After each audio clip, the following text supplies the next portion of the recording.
Si pendant un quart de siècle, la France et la Belgique, l'ancienne puissance coloniale, n'avaient rien trouvé à redire sur la gestion moboutiste, les deux gouvernements marquent aujourd'hui de très près le maréchal.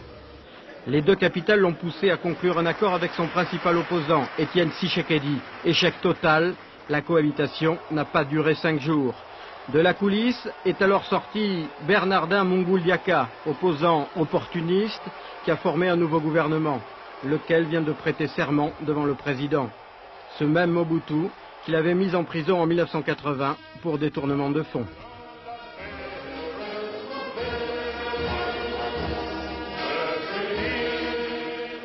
L'obstiné chef de l'État zaïrois a éliminé son rival, mais a conduit le pays dans une impasse politique. Celui-ci vit actuellement une situation surréaliste, l'opposition venant de constituer un gouvernement parallèle autour d'Étienne Tshisekedi. Comment nous allons agir devant un bras de fer que Mobutu vient de nous imposer? Monsieur le Président, que cette Assemblée opte pour un gouvernement de M. Tshisekedi que nous allons mettre en place. Nous allons déloger tout ce que Mobutu vient d'imposer pour nous permettre que le peuple nous donne cette confiance. On a besoin d'un gouvernement de confiance. Je crois qu'il est très clair que dans le pays maintenant, même des petits-enfants, personne ne veut plus de Mobutu. Mais comme c'est un homme qui 26 ans durant n'a vécu que des coups d'État, il en est encore à un énième coup d'État, c'est-à-dire s'imposer contre la volonté du peuple parce qu'il compte sur la force brutale des militaires. Cessons de rigoler. Nous n'avons pas de gouvernement. Je vous dis que Tshisekedi est un citoyen comme n'importe quel autre citoyen qui doit se soumettre aux lois du Zaïre. Au revoir ou adieu?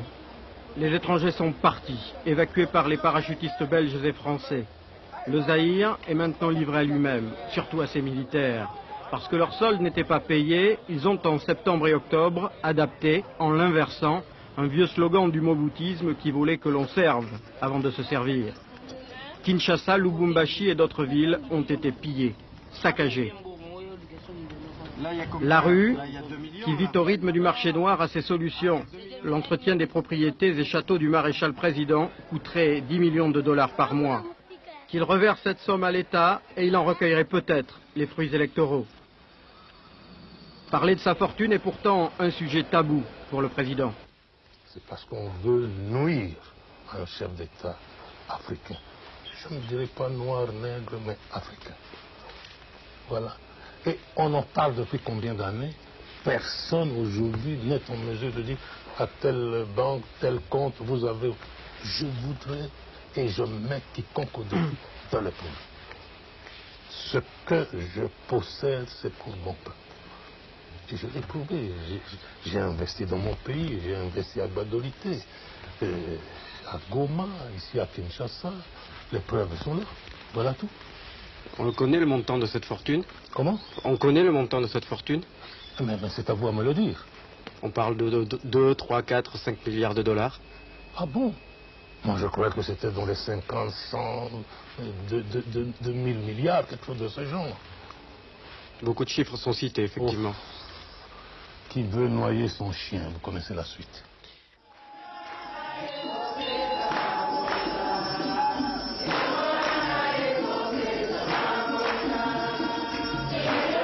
Dans cette paroisse d'un quartier populaire de la capitale zaïroise, où officie le Père Paul, l'espoir des pauvres s'appelle Étienne Tshisekedi, l'homme à la jaguar. Parce que cet ancien compagnon de route du moboutisme a réussi à devenir le représentant de l'opposition. Un front qui reste bien fragile.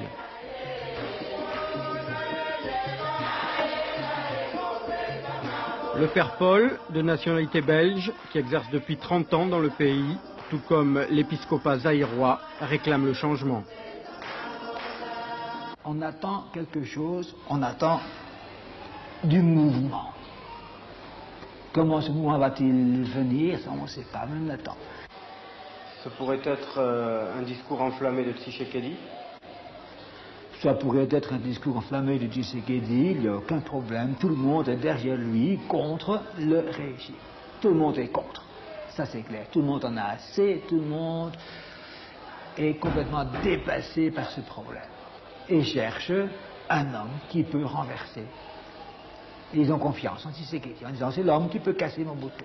Il s'est montré résistant, il s'est montré fort. On attend et on espère. Est-ce lui, Tshisekedi, qui conduira le Zaïre sur la voie de la démocratie? Conduit sur la voie de la démocratie, il y aura certainement une dictature plus douce, je dirais. Donc il y aura un progrès vers la démocratie. Mais une démocratie totale ne se fait pas de la dictature dans une démocratie totale, mais se fait avec des étapes. Il y a un progrès qui devra se faire un peu à la fois. Il faut donc situer l'avenir entre le moins pire et le léger mieux. Traduction d'un enfant de cœur à la sortie de l'office, obtenir les 3 M, manger, monnaie, médicaments. Le mandat de Mobutu prend fin le 5 décembre. Protégé par sa garde prétorienne, le maréchal, toujours sûr de lui, est reparti méditer sur le fleuve.